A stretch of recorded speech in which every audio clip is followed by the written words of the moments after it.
After my husband died, I got a new job, and every night the same rideshare driver took me home. I always brought him coffee. One night, he drove past my street and said, "Your neighbor has been watching you. Don't go home tonight. Tomorrow I will show you the proof."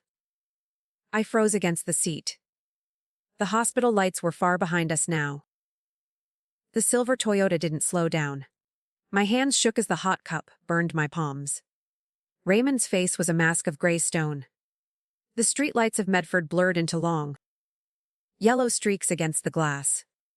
Usually, we talked about his granddaughter or my mountain of medical billing codes. Tonight, the silence was heavy and thick like wool. I looked at the child's safety lock on the door. Raymond gripped the steering wheel until his knuckles turned white. He didn't look at me in the mirror. He just kept driving toward the dark highway. My house on Cedar Street was already a mile away in the wrong direction. We pulled into a closed grocery store lot. The neon sign buzzed with a dying, rhythmic hum. Raymond put the car in park but kept the engine running. He finally turned around. His eyes were wet and full of a strange, frantic energy. He reached into the glove box and pulled out a small black recorder. My heart hammered against my ribs like a trapped bird. I wanted to run, but the shadows of the empty parking lot felt even more dangerous than the car. "I picked up Thomas Brennan 4 times this week," Raymond whispered. His voice was raw. I knew Thomas. He lived 3 houses down and always waved at me. Raymond pressed play on the device. A slurred, angry voice filled the small cabin. It was Thomas. He was talking about my schedule and the audit files in the hospital basement. He said I was a problem that needed to be handled. My blood turned to ice. Thomas wasn't just a neighbor. He was a predator waiting for me. Raymond handed me his phone with a steady hand. The screen showed a grainy photo taken from his dashcam 2 hours ago. It was my front porch. Thomas was standing there in a dark hoodie. He was jiggling the doorknob and looking through the sidelight window. My breath caught in my throat. I had been at work thinking I was safe. Raymond had been parked at the corner, watching the man watch me. He was the only reason my front door was still closed. "We are going to the police station now," Raymond said firmly. He shifted the car back into drive. I looked at the half-empty coffee cup in the holder. It was a small, $5 kindness that had somehow bought me a guardian. I realized then that my invisibility was over. The neighbor I ignored was a thief. And the driver I treated like a human was my only shield. We pulled out of the lot. Behind us, a pair of red headlights flickered on in the distance. The police station was a tomb of fluorescent light and linoleum. Raymond walked me through the heavy glass doors, while my legs felt like water. A young officer at the front desk looked up from a clipboard with bored eyes. Raymond didn't wait for a greeting. He placed his digital recorder on the high counter with a sharp click. The officer blinked at the sudden intrusion. Behind us, the street outside was silent and black. The red headlights had finally vanished. We were led into a small, windowless interview room. The air smelled of stale coffee and industrial cleaner. A detective named Miller entered, his suit jacket wrinkled and gray. He sat across from us without a word. Raymond played the audio again. The sound of Thomas Brennan's voice was louder here. It felt violent in the quiet room. Miller's expression changed from curiosity to a focused, hard edge. He looked at me. My hands wouldn't stop shaking. I explained the missing hospital files and the recent audit. I told him about the janitor who always wore his cap low. Miller leaned forward, his chair creaking. He checked a computer screen and sighed. "Brennan works the night shift in your exact department," he said. The realization hit me like a physical blow to the chest. He wasn't just watching my house. He was watching me work. He knew exactly which files I was touching every single day. The pressure in the room shifted instantly. Miller stood up and signaled to the officer at the door. "We have enough for a search warrant," He whispered. He told me I couldn't go home. They were sending a unit to Cedar Street immediately. Raymond stayed by my side. His presence a steady anchor in the chaos. I felt like a ghost in my own life. Everything I owned was currently being circled by a man who wanted me gone. The hours crawled by in a blur of paperwork and hushed phone calls. At 4 a.m., the detective returned with a heavy folder. They had found the stolen medical records in Brennan's garage. Over 300 files were hidden in boxes under a tattered tarp. The fraud was massive, totaling hundreds of thousands of dollars. Brennan was already in custody at the county jail. I should have felt a sense of relief. Instead, I felt a new, chilling dread. Miller dropped a final photo on the table. It was a picture of a set of keys found in Brennan's pocket. My breath hitched. I recognized the keychain. It was the spare set my husband had kept in the kitchen drawer. Brennan hadn't just been jiggling the handle tonight. He already had a way inside. He had been in my house while I was at the hospital. He knew the layout of my bedroom. The intrusion was already complete. Raymond drove me to a hotel as the sun began to rise. The sky was a bruised purple over the Oregon trees. He handed me his personal phone number on a scrap of paper. "Call me for anything," he said. I watched his silver car pull away. I walked into the lobby and felt the weight of the keycard in my hand. I was safe. But the silence of the room was terrifying. I realized my neighbor wasn't the only one. The hotel room was too quiet. I sat on the edge of the bolted bed and stared at the door. Sunlight bled through the gaps in the heavy curtains. My phone buzzed on the nightstand. It was a message from my supervisor at the hospital. The audit was moving to a secure location off-site. They knew about Brennan now. I realized my life was divided into two parts. There was before the coffee, and there was after. A sharp knock at the door made me jump. I gripped the plastic hotel key until the edges dug into my skin. "It is Raymond," a muffled voice said. I opened the door and saw him standing there with a fresh paper cup. He looked like he hadn't slept either. His eyes were bloodshot and tired. He didn't come inside. He just handed me the coffee. It was our routine, but the context had changed into something darker. "The police called me again?" Raymond said. We walked toward his car in the parking lot. He told me that Brennan wasn't working alone. The fraud was too complex for one janitor. They suspected someone in the billing department was helping him move the money. My heart skipped a beat. I worked with only 4 other people in that basement. I thought of my coworkers. One of them had been smiling at me while Brennan watched my house. We drove back toward the hospital to collect my personal belongings. The building looked different in the daylight. It was no longer a place of healing. It was a crime scene waiting to happen. I walked through the lobby with Raymond trailing behind me. My coworkers were gathered near the break room. They were whispering and pointing at the news on the television. I felt their eyes on my back. The air in the hallway felt thin and cold. I reached my desk and saw a small yellow sticky note. It was stuck to my computer monitor. The handwriting was neat and feminine.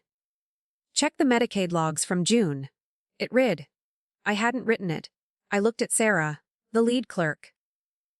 She was staring at her screen with an intense focus. She didn't look up when I passed.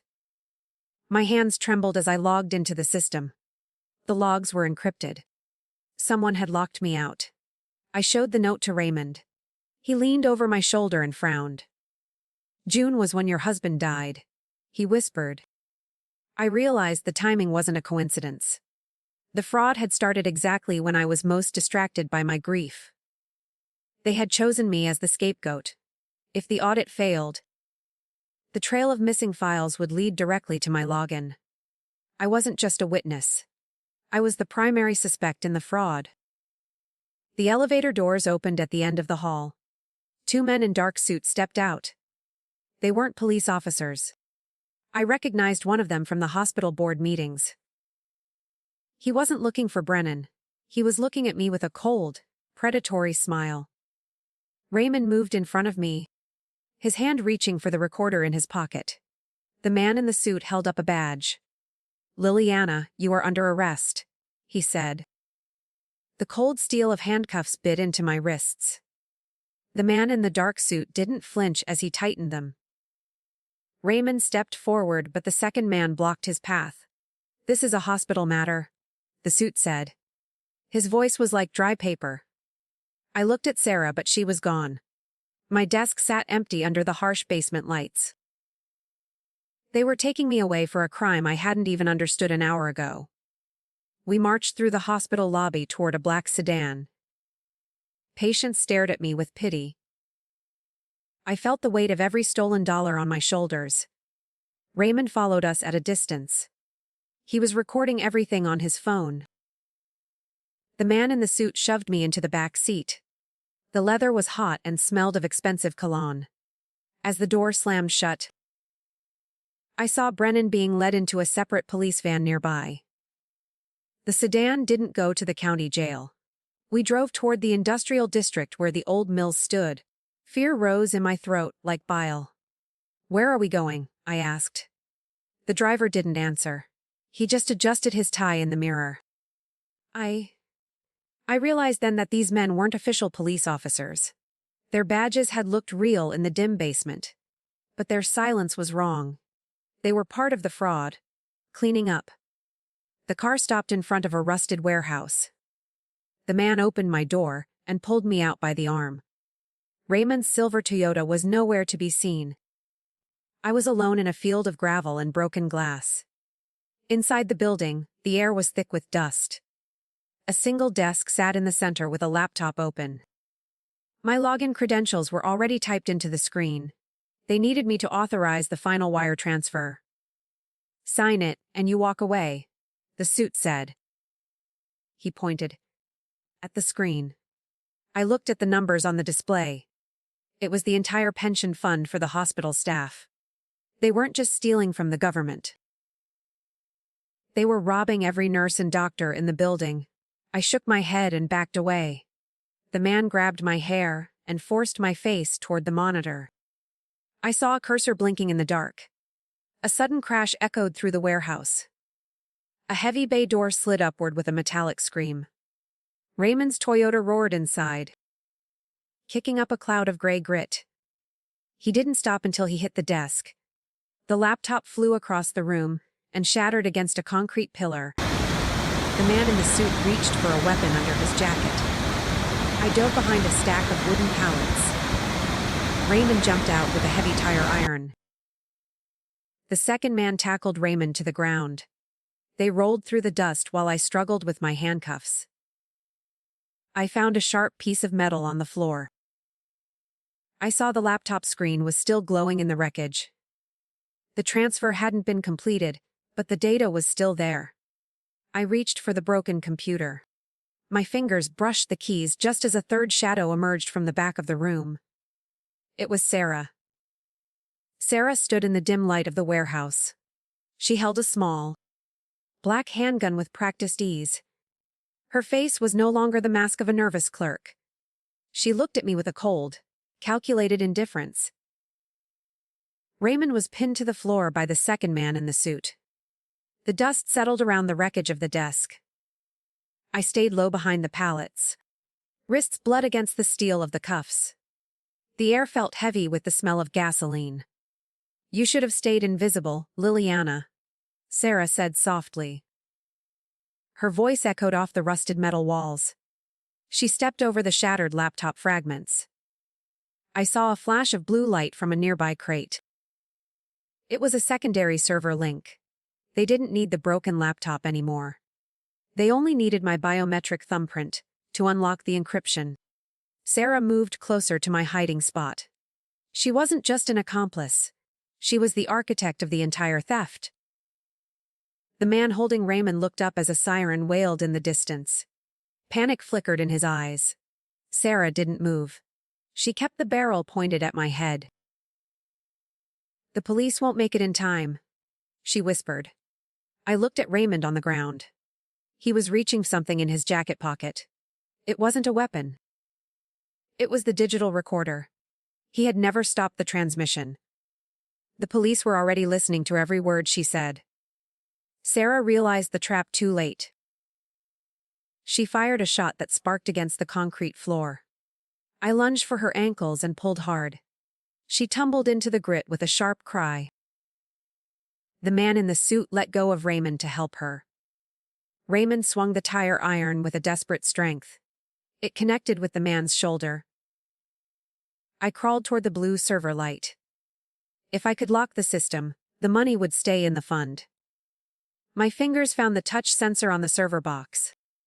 It was cold and smooth. Sarah scrambled up and shoved the gun against my ribs. "Don't touch it," she hissed. I looked into her eyes and saw the desperation. She knew the game was ending. Beyond her, the bay door exploded inward. A tactical team swarmed the floor with blinding flashlights. The red beams of their sights danced across the warehouse walls. Sarah froze. She was trapped between greed and the law. The officers shouted for everyone to drop their weapons. Sarah slowly raised her hands, the gun still gripped in her right palm. Raymond rolled away from the second man and sat up.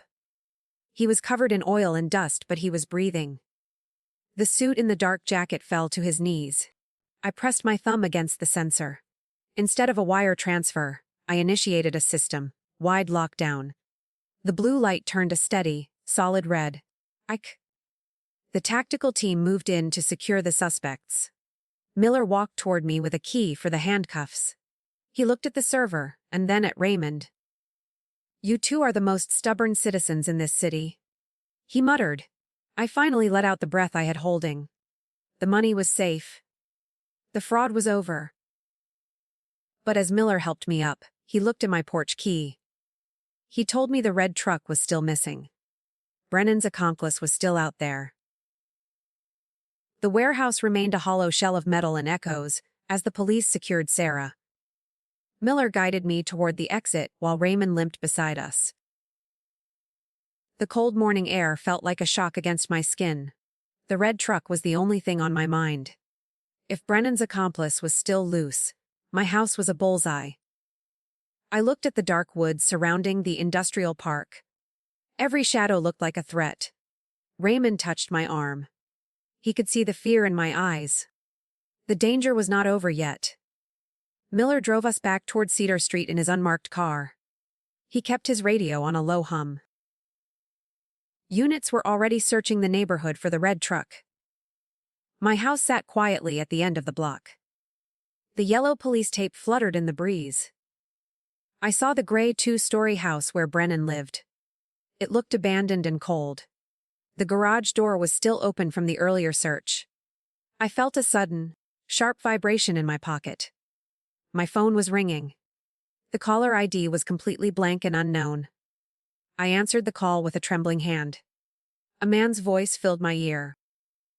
It was not slurred or angry like Brennan's recordings. It was calm and professional. He told me to look at my front door. I leaned forward and squinted through the windshield. A small, white envelope was taped to the wood. The man said he had the rest of the files. He wanted a trade. He wanted Sarah in exchange for the evidence that would clear my name. My stomach twisted into a hard, cold knot.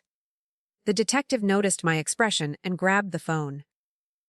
The line went dead before he could speak. He looked at the house and then at the tactical team. "Nobody goes inside," Miller ordered over his radio. He suspected the house was rigged. Raymond stayed in the car, his eyes scanning the rooftops. I felt the weight of the secret Sarah had shared. She wasn't just a clerk. She was the daughter of the hospital's chief administrator. The conspiracy went all the way to the very top of the board. Miller approached the porch with his weapon drawn. He reached for the envelope with a pair of gloved tongs. The paper was heavy and expensive. Inside, there was a single photograph. It showed the interior of my living room from an hour ago. My husband's favorite chair was knocked over. A message was scrawled on the wall in red marker. It said that silence was the only way to survive. The intruder was still inside my home. He had never left. He was waiting for me to walk through the door.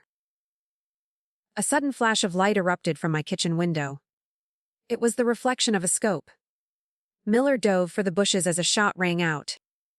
The bullet shattered the patrol car's rearview mirror. Raymond pulled me down to the floorboards. "Stay low," he hissed. The shooter was positioned in the attic. He had a clear view of the entire street. We were pinned down in the middle of the road. More shots followed in rapid succession. The calm of the morning was shattered by the sound of gunfire. The tactical team moved into a flanking position. They used smoke grenades to mask the driveway. I watched the gray clouds roll across my lawn. Everything I loved was being destroyed. My husband's memory was being buried under a mountain of violence. I realized I couldn't just wait for the police. I knew the layout of the house better than anyone. There was a cellar door hidden under the back porch. It was the only way in without being seen from the attic. I had to make a choice. I crawled out of the car when Miller wasn't looking. Raymond tried to grab my jacket, but I was too fast. I stayed in the shadows of the tall hedges. The smell of the smoke was acrid and thick. I reached the back of the house and found the wooden hatch. It was old and covered in ivy. I pulled it open with a silent prayer. The darkness of the cellar swallowed me whole. I climbed down the ladder into the damp earth. The shooter was directly above my head. The floorboards creaked as the man moved through the kitchen. I could hear his heavy breathing. I found a heavy wrench on the workbench. It felt cold and solid. I moved toward the stairs that led to the hallway. Every step felt like an eternity. I reached the door and turned the knob. It was unlocked. I stepped into the light and saw the back of a man. He was wearing a hospital uniform. He turned around and I realized I knew him. He was the chief administrator himself. The man standing in my kitchen was Arthur Sterling. He was the most powerful person at Riverside Medical Center. He held a long rifle with a calm, practiced grip. His tailored suit was out of place against my floral wallpaper. He looked at me with a cold, disappointed expression. "You were supposed to be the perfect widow," he said softly. I gripped the heavy wrench until my knuckles ached. The house smelled of gunpowder and my husband's old tobacco. Sterling shifted his weight toward the window. I realized Sterling had been the one directing Brennan from the start. He needed the pension funds to cover the hospital's massive debts. He had groomed Sarah to be his eyes in the basement. My grief had made me a convenient tool for his theft. Outside, the sirens were getting closer. Sterling didn't seem afraid of the noise. He pointed the rifle toward the back door. "I can't let you leave this room, Liliana," he whispered. I saw his finger tighten on the trigger. A sudden crash came from the front of the house. Raymond had thrown a heavy brick through the living room window. The sound distracted Sterling for just 1 second. I lunged forward with the wrench and swung at his arm. The rifle discharged into the ceiling, showering us with white plaster. Sterling grunted in pain and shoved me back. I fell against the kitchen table. He was much stronger than he looked. He reached for the barrel of the gun to steady his aim. Raymond appeared in the hallway, his face covered in sweat. He didn't have a weapon, but he had his phone. "The whole city is watching this live," Raymond shouted. He was streaming the encounter to the news. Sterling froze as he looked at the glowing screen. His career and his reputation were evaporating in real time. He looked back at me and then at the window. He knew the police were seconds away. The power dynamic had finally flipped in our favor. Sterling dropped the rifle onto the linoleum floor. He put his hands up, but his eyes remained sharp. "You think you've won?" he asked with a sneer. He told us the money was already in an offshore account. Even if he went to prison, the hospital would still collapse. The staff would lose everything by Monday morning. I looked at the red light on Raymond's phone. The truth was out, but the damage was already done. The victory felt hollow and cold. The tactical team burst through the doors and pinned Sterling to the ground. Miller walked in and checked my pulse. He looked tired but relieved. Officers were beginning to bag the evidence in the attic. Raymond sat on my husband's chair and let out a long breath. We were safe, but my home felt like a hollow shell. The walls were scarred by bullets and betrayal. I looked at the wreckage of my kitchen. I had my life, but I was exhausted. Miller pulled me aside as the paramedics arrived.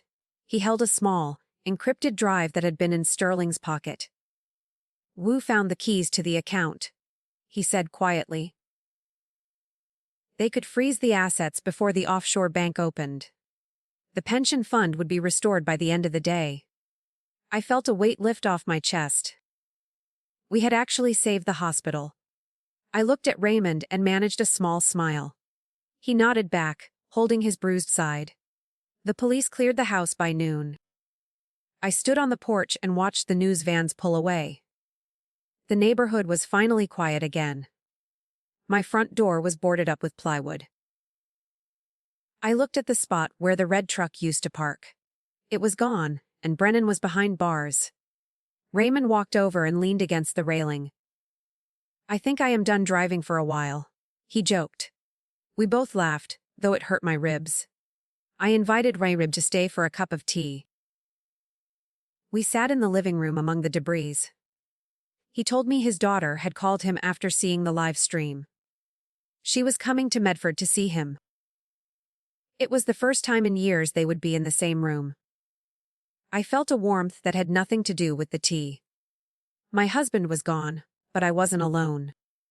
I had found a brother in a stranger. Just as I poured the tea, my phone rang again. It was a lawyer from the hospital board. They wanted to offer me a new position as the head of auditing. I looked at the boarded-up door, and then at Raymond. I realized I didn't want to go back to the basement. I wanted to see the world from the front seat for once. I declined the offer.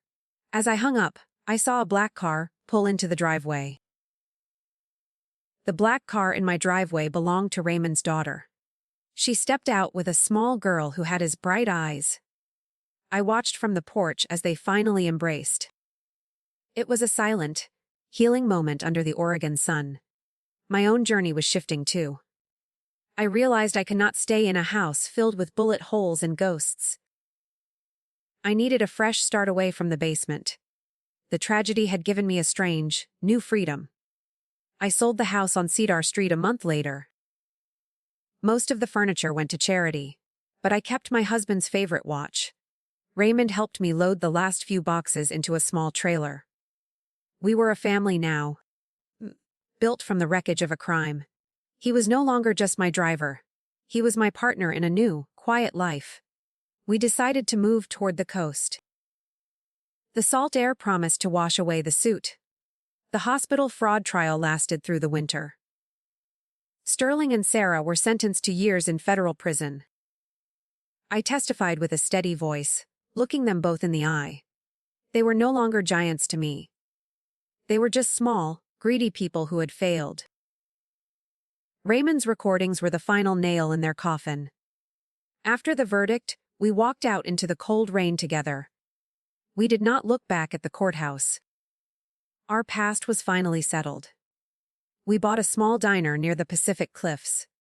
I managed the books while Raymond handled the floor. It was honest work that didn't require hiding in a basement.